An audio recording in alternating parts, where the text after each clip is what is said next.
Hello hi. Everyone. उम्मीद करते हैं आप सब मज़े में होगे, खुशबाश होगे और एंजॉय कर रहे होगे। सही है जी। खुशबाश की इंग्लिश क्या है? खुशबाश मतलब हैप्पीनेस। हैप्पी और उससे भी ज़्यादा।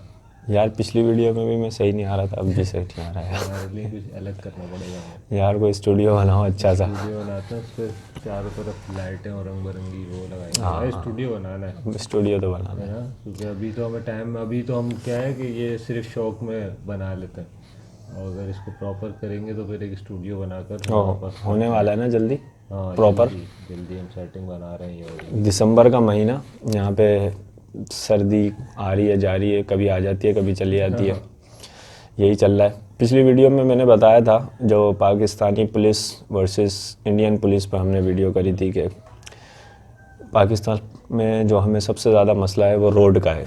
इतने गड्ढे कि जवानी में बंदा बुढ़ापे के मज़े ले ले। हाँ ये तो कराची में कुछ ज़्यादा ही है मेरे ख्याल कराची में से। ही है मेरे ख्याल से, बाकी शहरों में नहीं बाकी देखा। शहर अच्छे हैं, भले गांव हों हमारे लेकिन सही हैं। रोड अच्छे हैं शहर में, क्योंकि ट्रांसपोर्ट हैवी चलती है इधर, इस वजह से भी बड़ा वो है ना मसला। हैवी चलते हैं, दूसरा कुछ पुरसाने हाल नहीं है यार हाँ यहाँ ये पे। है क्या जिसको चल रहा है कुछ समझ में नहीं आ रहा, तो उसी को मद्देनज़र रखते हुए हम जो वीडियो लाए हैं, दोनों मुल्कों के रोड इंडिया चेक करते हैं। के रोड और पाकिस्तान के रोड देखी नहीं वीडियो, लेकिन देखते क्या है इसमें। मेरे हिसाब से सिर्फ कराची में थोड़ा मसला लगता है रोड्स का, बाकी जहाँ तक मैंने देखे बड़े अच्छे हाँ, अच्छे रोड है।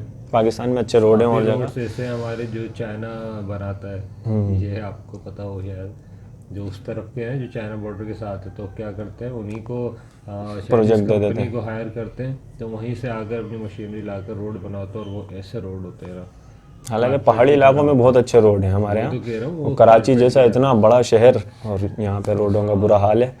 तो ये मसला है। शुरू करते हैं वीडियो। चलो जी। हेलो फ्रेंड्स, कुछ मैं है हूं सुनने फ्रैंक लायक? भाई। और क्या आप जानते हैं, देखते इंडिया और पाकिस्तान जो कभी एक दूसरे की लाठी बनकर चलते थे, उनके सफर का पहला रास्ता यानी रोड कब बना था? मैं बताता हूँ। इंडिया में सबसे पहला रोड सन 1830 में बना था, पर पाकिस्तान यहाँ भी हमसे थोड़ा पीछे था, क्योंकि वहाँ पहला रोड इंडिया से 30 साल बाद यानी सन 1860 में बना था। अब लेट तो लेट सही, लेकिन यूएस के international newspaper the wall street journal के मुताबिक पाकिस्तान के रोड हमारे रोड से अच्छे हैं। पर कैसे? इसका एक रीजन तो ये है कि इसका तो पाकिस्तान मुझे थोड़ा अपने सा रास्तों का आइडिया है। कॉन्ट्रैक्ट चाइना और मलेशिया जैसी कंट्रीज को देता है। पर इसके दूसरे सारे रीजंस जानने से पहले क्या आपको पता है कि आज जहां पाकिस्तान एशिया का सबसे बड़ा ऐसा देश है जहां ट्रैफिक डेथ्स होती हैं, वहीं इंडिया दुनिया में होने वाले 11% ग्लोबल डेथ यानी 4.5 लाख क्रैशेस हर साल देखता है। तो आपको क्या लगता है, पाकिस्तान रोड और इंडियन रोड दोनों में कौन बेहतर है? रोड की इस रेस में किसका पलड़ा भारी है?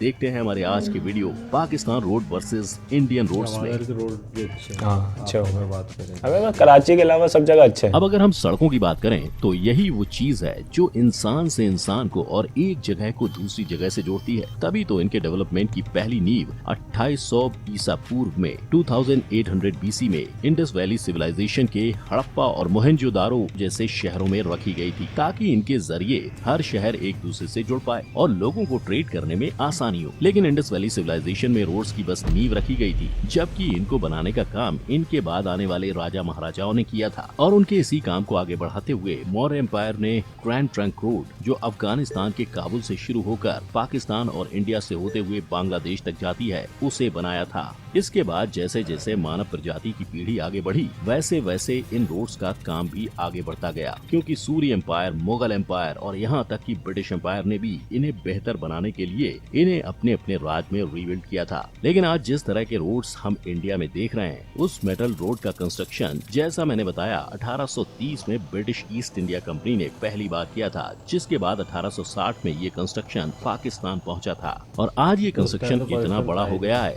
कि इंडिया में 1,42,126 किलोमीटर तक जा पहुंचा है, जिसने इंडिया को दुनिया के दूसरे सबसे बड़े रोड नेटवर्क में शामिल कर दिया है। क्योंकि इंडिया में एक नहीं बल्कि 6 अलग अलग टाइप के रोड्स हैं, जिसमें expressway, national highways, state highways, district roads, rural roads और बॉर्डर रोड्स शामिल हैं। इसकी एक वजह यह भी है कि अगर हम शहरों को छोड़कर सिर्फ हमारे गांव देहात की बात करें तो यहाँ रूरल रोड्स ही 45 लाख किलोमीटर तक फैला हुआ है, जो इंडियन रोड के नेटवर्क का 72.97% कंट्रीब्यूटर है।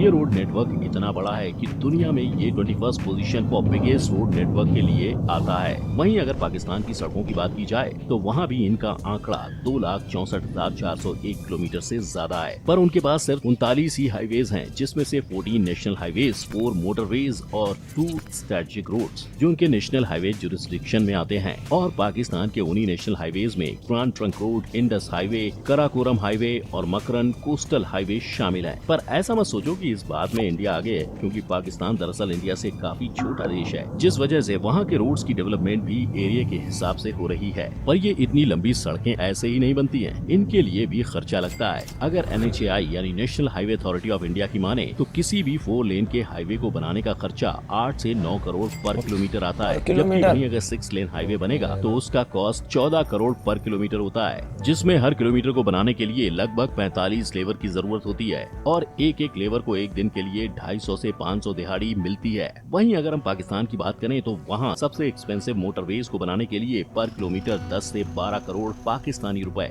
खर्च होते हैं, जबकि अगर सरकार वहाँ नेशनल हाईवेज बनाती है तो उसका खर्चा पर किलोमीटर 4 से 6 करोड़ पाकिस्तानी रुपीस तक आता है। हालांकि इन रोड्स को सिर्फ बनाना नहीं होता, इन्हें मैनेज और मेंटेन भी करना होता है, ताकि इन रोड्स के खराब होने और इन पर कोई हादसा होने पर एक डिपार्टमेंट हो जो इंसानों की प्रॉब्लम को सुलझा सके, क्योंकि इंडिया में 6 तरह के रोड्स हैं, हर रोड अलग डिपार्टमेंट के दायरे में आता है, इसलिए इनको मैनेज करने के डिपार्टमेंट्स भी अलग अलग होते हैं। जैसे नेशनल हाईवे की managing authority ministry of transport and highways की होती है। स्टेट हाईवेज और डिस्ट्रिक्ट हाईवेज के लिए PWD यानी पब्लिक वर्क डिपार्टमेंट होता है। गाँव में बनने वाली सड़कों के लिए ग्राम पंचायत और प्रधानमंत्री ग्राम सड़क योजना होती है, जबकि शहरों में इनके लिए वहाँ के म्यूनिसिपैलिटीज होती हैं, जो कॉन्ट्रैक्टर्स को इन सड़कों का काम सौंप कर इन रोड्स को बनवाती हैं। किंतु दुनिया में ईमानदारी कितनी ज्यादा है इसका अंदाजा आपको टोल नाका पे टोल देते वक्त समझ आ जाएगा, क्योंकि गवर्नमेंट हर जगह काम नहीं कर पाती, इसलिए वो इन रोड्स को बनाने का काम प्राइवेट कॉन्ट्रैक्टर्स को देती है, ताकि वो इन्हें बनाकर उनका ध्यान रख सके और बदले में ये कॉन्ट्रैक्टर्स अपना कॉस्ट निकालने तक लोगों से टोल लेते रहते हैं। लेकिन ये कॉन्ट्रैक्टर्स वहाँ भी सरकार से धोखा करते हैं और इकट्ठा हुए टोल का पूरा हिसाब तक सरकार को नहीं ये बड़ा मसला है यार। सबूत है इंडिया में हुए ये टोल स्कैम्स। पर वहीं अगर हम पाकिस्तान की बात करें तो उनके हालात थोड़े अलग हैं, क्योंकि वहाँ हर तरह की सड़कों को मैनेज करने के लिए एक ही अथॉरिटी है, द नेशनल हाईवे अथॉरिटी, जो वहाँ की ओवरऑल सड़कों का 4.6% मैनेज करती है, जिसमें मोटरवेज, हाईवेज, स्ट्रेटेजिक रूट्स सभी शामिल हैं। परंतु आप ऐसा बिल्कुल मत सोचो कि पाकिस्तान में सड़कें कम है और एक ही अथॉरिटी है तो वहाँ स्कैम नहीं होते होंगे। ना, ऐसा बिल्कुल नहीं है, क्योंकि दुनिया के हर कोने में करप्शन फैला हुआ है और हम तो इंडिया के पिछड़े भाई पाकिस्तान की बात कर रहे हैं, जहाँ इंडिया की ही तरह करप्शन में कंजूसी नहीं होती। आप देखते हैं कि दोनों ही देशों की सड़कों में ज्यादा ग्रोथ किसकी है। सो अगर हम ग्रोथ की बात करें तो दोनों देशों की आबादी और उनकी जरूरत के हिसाब से रोड्स के परसेंटेज भी इंडिया में बढ़ रहा है। तभी तो जो 2015-16 में नेशनल हाईवेज इंडिया की टोटल सड़कों में 1.80% थे, वो फिलहाल बढ़कर 2.51% हो गए और ठीक ऐसे ही बढ़त गाँव और उनके डिस्ट्रिक्ट में भी हुई है, जिनका परसेंटेज 2015-16 में 10.03% था और आज 10.17% हो चुका है। साथ ही प्रधानमंत्री ग्राम सड़क विकास योजना ने तो इन डिस्ट्रिक्ट रोड्स की ग्रोथ का आंकड़ा 70.23 से 72.97 पर कर दिया है। हालांकि ये विकास हर तरह की सड़क में नहीं हो रहा है, क्योंकि कई जगहों पर स्टेट हाईवेज को नेशनल हाईवेज से मिलाया जा रहा है, ताकि लोगों की जरूरत और उनके टैक्स पे इसका असर नहीं दिखे। इसके अलावा अगर आप अपने गली मोहल्ले के गड्ढों को देखकर निराश हो रहे हैं तो मत होइए, क्योंकि इन रोड्स का क्वालिटी इंडेक्स कुछ और ही बयान करता है। यानी इंडिया की क्वालिटी इंडेक्स 141 कंट्रीज के 4.07 आउट ऑफ 10 पॉइंट्स के पीछे छोड़ते हुए 4.5 है और ये हर साल इम्प्रूव हो रही है। वहीं इस रेस में पाकिस्तान भी इंडिया से थोड़ा ही पीछे है, क्योंकि उसकी सड़कों का क्वालिटी इंडेक्स 2019 में 4 पॉइंट था, जिसमें पाकिस्तान ने रातों रात तरक्की नहीं की है। इसके पहले पाकिस्तान की सड़कों का हाल काफी साल तक बुरा था, फिर इससे सबक लेते हुए वो अब इनको सुधारने में लगा हुआ है। और क्योंकि पाकिस्तान किसी भी रेस में इंडिया से पीछे नहीं है, इसीलिए तो हर साल इनका भी व्हीकल का ट्रैफिक 3% से और पैसेंजर ट्रैफिक 4.5% से बढ़ रहा है, जो पाकिस्तान गवर्नमेंट को वहाँ की सड़कें सुधारने का मौका दे रहा है। नेक्स्ट अब हम बात करते हैं कि कौन से देश के रूल्स और रिस्ट्रिक्शंस ज्यादा सख्त हैं। हाँ भाई, इंडिया के एक्सप्रेसवेज पर 120 किलोमीटर पर पर आवर की स्पीड लिमिट है और हाईवेज पर ये स्पीड लिमिट हैवी और नॉर्मल व्हीकल के लिए 100 किलोमीटर है। वहीं अगर पाकिस्तान की बात करें तो उनके पास तो भैया एक्सप्रेसवे नहीं है, पर उनके मोटरवेज की स्पीड लिमिट हैवी व्हीकल के लिए इंडिया से ज्यादा यानी 110 किलोमीटर पर आवर है, जबकि कार्स, जीप्स और एसयूवी के लिए यही speed limit 120 kilometre per hour है। पाकिस्तान में हाईवेज भी हैं, इसलिए वहाँ की स्पीड लिमिट इंडिया की तरह 100 किलोमीटर पर आवर है। और जैसा कि आप सब जानते हैं, स्पीड लिमिट के साथ साथ हर देश में सड़कों के लिए कुछ रिस्ट्रिक्शंस भी होते हैं, जो इंडिया और पाकिस्तान दोनों ही देशों में सेम है, क्योंकि दोनों ही जगह ओवर स्पीडिंग से लेकर सेफ्टी इक्विपमेंट जैसे हेलमेट, सीट बेल्ट और ग्लव्स लगाने की रिस्ट्रिक्शंस हैं। लेकिन पाकिस्तान के मोटरवेज पर तो रिस्ट्रिक्शंस का पहाड़ है। फॉर एग्जाम्पल, मोटरवे पर bike not allowed, over speed not allowed, overloading not allowed. यही नहीं, वहाँ 400 सीसी के नीचे के इंजन वाले कार्स को चलाना, यूज टायर व्हीकल्स वाली गाड़ियों को चलाना भी अलाउड नहीं है, जिस वजह से पाकिस्तान में इंडिया से कम एक्सीडेंट्स होते हैं। तो क्लियरली रिस्ट्रिक्शंस और सेफ्टी के मामले में तो पाकिस्तान ही आ गया है। लेकिन ये तो हुई फिलहाल की बात, पर क्या अपने फ्यूचर प्रोजेक्ट से इंडिया अपने आप को पाकिस्तान से आगे ले जा पाएगा? Well, let's find out. सबसे पहले तो बात करते हैं पाकिस्तान की, जो फिलहाल काफी तेज गति से अपनी सड़कों में इम्प्रूवमेंट कर रहा है और इसी के लिए उसने अनाउंस किया है कि आने वाले कुछ सालों में वो M6, motorway 6, M7, M8, M12 अब तो चलेगा बनाने वाला है और इनमें से कुछ के कंस्ट्रक्शन का काम तो शुरू भी हो चुका है। और रहा सवाल इंडिया के मेगा प्रोजेक्ट्स का, तो इंडिया में फिलहाल 12 प्रोजेक्ट सिर्फ एक्सप्रेसवे के चल रहे हैं, जिसमें 1047 किलोमीटर का गंगा एक्सप्रेसवे, 766 किलोमीटर का मुंबई नागपुर एक्सप्रेसवे और कुछ 11 हाईवेज के प्रोजेक्ट्स भी शामिल हैं। सिर्फ इतना ही नहीं, इसके अलावा इंडिया में 1380 किलोमीटर के साथ दुनिया के सबसे बड़े हाईवे दिल्ली मुंबई एक्सप्रेसवे को भी 98,000 करोड़ के साथ मार्च 2023 तक बनाने का प्लान पास हुआ है। हालांकि इन बड़े फ्यूचर प्रोजेक्ट्स के बाद भी दोनों कंट्रीज के एक्सीडेंट केस कुछ और ही बयां करते हैं, क्योंकि इंडिया में सिर्फ 2013 में 1,37,000 लोग एक्सीडेंट्स में मारे गए थे। अगर हम इंडिया द्वारा लड़े गए 4 युद्धों में शहीदों की गिनती करें तो वो 8,000 के करीब है, यानी युद्ध से ज्यादा हमारे देश में लोग रोड एक्सीडेंट में मारे जाते हैं। वहीं अब अगर हम 2018 के डेटा को देखते हैं तो उसके मुताबिक इंडिया में हर 1 लाख की पॉपुलेशन पर 23.87% डेथ रेट है और पाकिस्तान में ये आंकड़ा 17.12% था, जिसके चलते पाकिस्तान 2019 में एशिया का वो देश था जहां सबसे ज्यादा ट्रैफिक एक्सीडेंट डेथ हुई थी। लेकिन हमारा इंडिया भी इससे ज्यादा पीछे नहीं है। इस रोड एक्सीडेंट की बढ़ती गिनती के कारण इंडिया आज ग्लोबल डेथ में पूरे 11% कंट्रीब्यूट करता है, क्योंकि यहाँ हर साल 4.5 लाख एक्सीडेंट होते हैं, जिनमें 1.5 लाख लोगों की जान जाती है, जिसका मेजर कारण है गाड़ियों के बढ़ते नंबर और गाड़ियों के लिए प्रॉपर रोड्स का ना होना। वहीं पाकिस्तान में इंसानों की गलती, लैक ऑफ इंफ्रास्ट्रक्चर और खराब गाड़ियां इसका मेजर रीजन है। और एक डेटा के मुताबिक हर साल पाकिस्तान में गाड़ियां 9% से बढ़ रही हैं, यानी जल्दी ही गाड़ियों की ओवर पॉपुलेशन के लिए पाकिस्तान ने कुछ नहीं किया तो वहाँ भी इंडिया की तरह गाड़ियों से होने वाले एक्सीडेंट एक मेजर रीजन बन जाएंगे। अब देखा जाए तो दोनों देशों की सरकार अपने लोगों को बेहतर सुविधा देने के लिए अपने अपने देश के रोड्स को बेहतर बना रही है, लेकिन हमें इस बात का भी ध्यान रखना चाहिए कि इंडिया एक बड़ी कंट्री है, जिस वजह से यहाँ की पॉपुलेशन भी ज्यादा है, जो गाड़ियों की संख्या को भी बढ़ा देती है और इसीलिए कई बार अच्छे से अच्छी सड़क भी ज्यादा दिन तक अच्छी नहीं रह पाती। हाँ, कई बार इसके लिए कॉन्ट्रैक्टर्स और गवर्नमेंट भी जिम्मेदार होती है, जिसका खामियाजा इंडिया के लोगों को रोड एक्सीडेंट में उठाना पड़ता है। जबकि बात अगर पाकिस्तान की हो तो द वॉल स्ट्रीट जर्नल ने कहा कि वहाँ की सड़कें इंडिया से बेहतर है, पर ऐसा नहीं है कि वहाँ रोड एक्सीडेंट नहीं होते, लेकिन इन एक्सीडेंट में सबसे ज्यादा एक्सीडेंट इंसानों की लापरवाही की वजह से होते हैं, सरकार या कॉन्ट्रैक्टर की वजह से नहीं। पर क्या आपको लगता है ये रिपोर्ट्स पाकिस्तान का असली सच बयां कर रही है? हमें कमेंट में जरूर बताएं। साथ ही अगर दोनों देशों का सड़क छाप प्यार आप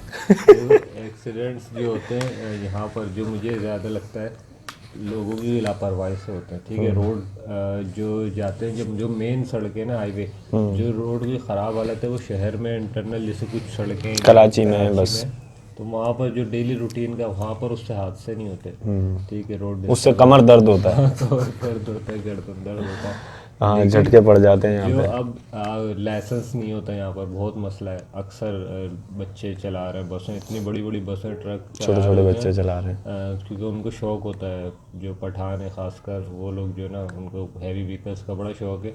हादसे इस वजह से भी होते हैं। और बाकी जो यहाँ के हाईवे बने हुए, कौन सा यार जो अपन वहाँ से मानसेरा से चढ़ते हैं इस्लामाबाद के लिए, नेशनल हाईवे, वो नेशनल हाईवे है यार, ऐसा बहुत प्यारा बना है, लेकिन उस पर बाइक नहीं चल सकती, उस पर छोटी गाड़ी नहीं चल सकती, वो बड़ी गाड़ी नहीं चल सकती, ओवरलोड गाड़ी। हाँ, वो इतना स्मूथ है और सीधा ही सीधा है। मतलब उसमें गर्मियों में बस ये होता है कि थोड़ा सा इवन टायर भी ठंडे करने पड़ते ना, टायर ब्रश। हाँ, वो बार बार हम लोग जब गए थे तो पुलिस वाले बार बार आके टायर चेक कर रहे थे, हालांकि हमारी गाड़ी नई थी, टायर नए थे। तो यहाँ पर वो मीटर से भी चेक करते हैं, बाकायदा रोक रोक के चेक किए जाते हैं कि भाई आपके टायर सही हैं।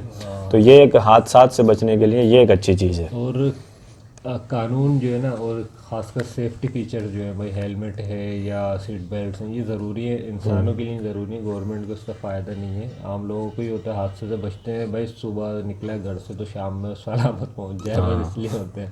पता चला शाम में वो जो है ना उसकी वो जा रही हो, पार्सल जा रहा हो बंदे का, सही है। और जहाँ तक बात की टूल स्कैम की, तो इन्होंने बोला कि पूरी दुनिया में ऐसा है। शायद मेरे ख्याल से पूरी दुनिया में ऐसा नहीं है, ये हमारे एशियन ममालिक में कुछ ज़्यादा है। ज़्यादा है। मैंने यूरोप में देखा है कि हम किसी बस में जब बैठते हैं ना किसी दूसरी जगह जाने के लिए, तो वहाँ पर टूल की तो बात ही छोड़ दें, टूल तो गाड़ी वाला देता है ना, वो तो एक बहुत लंबा है। मैं छोटे पैमाने पे आपको बता रहा हूँ कि वहाँ पे बेईमानी नहीं है, बड़े पैमाने पे तो हो ही नहीं सकती। कि जब हम जिस गाड़ी में बैठते हैं, जिस बस में बैठते हैं, वहाँ पे बस के अंदर एक बॉक्स लगा होता है। वो बॉक्स के साथ एक किराएनामे की चिट लगी होती है, आके आपका किराया यहाँ से यहाँ तक इतना बनता है, बस आप अपना किराया उसमें डाल दें। ये तो आपने भी देखा है। तो ये हर बंदा अपना किराया ईमानदारी से डालता है। मैंने पिछली दफ़ा एक सफरनामे में बताया था कि अगर यही चीज़ हमारे यहाँ हो गई तो वो बॉक्स उखाड़ के ले जाएंगे यार। इसमें कुछ होगा ही नहीं, वो कोई पैसे नहीं डालेंगे। और वहाँ पे कोई चेक नहीं करता, कोई टीटी नहीं होता, कोई चेकर नहीं होता, बस हर कोई अपना अपना जो किराया होता है उस लिस्ट के हिसाब से वो उस बॉक्स में डाल देता है। ये एक अच्छी चीज़ है, ये हमारे अंदर आनी चाहिए, इसी से मुल्क तरक्की करता है। अगर यही चीज़ हमारे अंदर नहीं आएगी तो कोई चांस नहीं है कि हम तरक्की कर सकें। तो अच्छा, वीडियो बड़ी अच्छी थी, एक तो डिफरेंट थी और मज़ा आया उस बंदे ने। यार ये बंदा जो भी है ना, ये बड़ा प्यारा बोलता है, बोलता अच्छा है, इसकी और ज़बान का इंडिया के ही हैं ये जो भी हैं, नाम मुझे नहीं पता, लहजा बड़ा अच्छा बहुत प्यारा अच्छा ले जाए वाकई। तो भाई थैंक्स फॉर द वीडियो, और इस पर रिएक्शन करके भी मज़ा आया, और उम्मीद है आपको भी पसंद आई होगी। जल्दी मिलेंगे एक और वीडियो में, ठीक है। जल्दी आ जाना यार, आजकल फैज़ान भाई दूर चले गए, बड़ी देर देर से आते हैं। हाँ, इसीलिए थोड़ा सा जो है ना गैप आ गया। जल्दी हम कोई प्रॉपर टाइम अपना बना लेंगे, ठीक है भाई। चलो। बाय।